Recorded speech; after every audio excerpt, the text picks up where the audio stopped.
There are two very similar looking brand new electric compact crossover SUVs here at the 2021 LA Auto Show. And they look very similar because, well, they are very similar. You see, Toyota and Subaru got together and created a brand new compact EV crossover.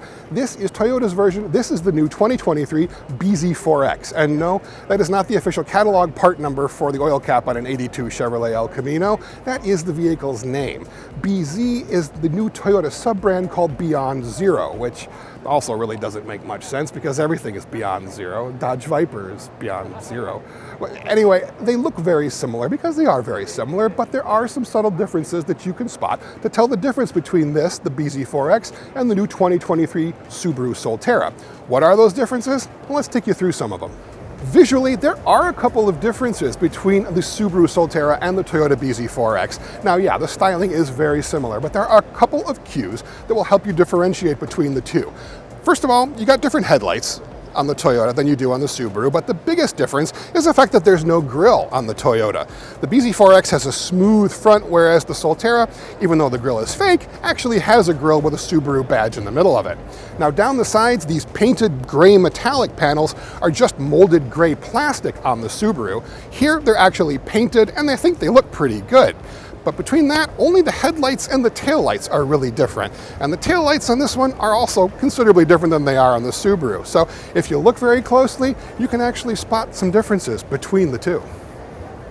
The interior of the bZ4X is less differentiated than the exterior compared to the Subaru Solterra, but that's really not a bad thing because it's really quite nice in here.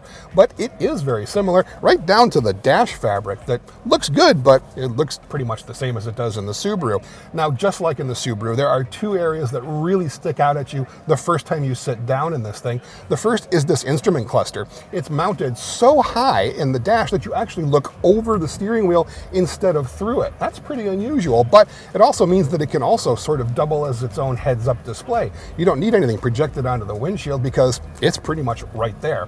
And the other thing is this 12.3-inch multimedia system. Now, this is the Toyota proprietary system. It's brand new for the 22 and 23 model year. They're rolling it out across a number of different models. It's a cloud-based navigation app. You can set up a bunch of different profiles, and it really does work quite well. It also includes a lot of sensitive haptic touch switches for the climate control system. Now, we're not a huge fan of that, but it does balance it with the fact that there are some actual dedicated buttons for controlling things like parking brake, and you do actually have a nice knob here for controlling the actual shifter, the transmission itself. There isn't a transmission, but drive, neutral, reverse, etc. There's also plenty of room in here, more than you might expect. This thing is about the size of a RAV4, a little bit bigger than a RAV4, a little bit smaller than a Toyota Venza, but that means that there's plenty of room, both up front and in back. There's more legroom than you might imagine, and there's also plenty of headroom, even despite the fact that this thing has a panoramic moonroof. So you're actually really quite comfortable in here. The view out is expansive. This should really do quite well in city environments. Now, we don't have official pricing yet for the new 23 bZ4X. That's going to be coming a little bit later on, closer to the vehicle's on sale date in early 2022.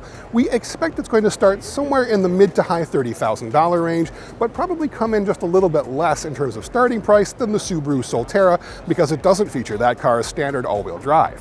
Now, there's a lot to like in this new Toyota bZ4X, and we haven't gotten to drive it yet, but we will soon. And as soon as we do, you're going to see it on cars.com.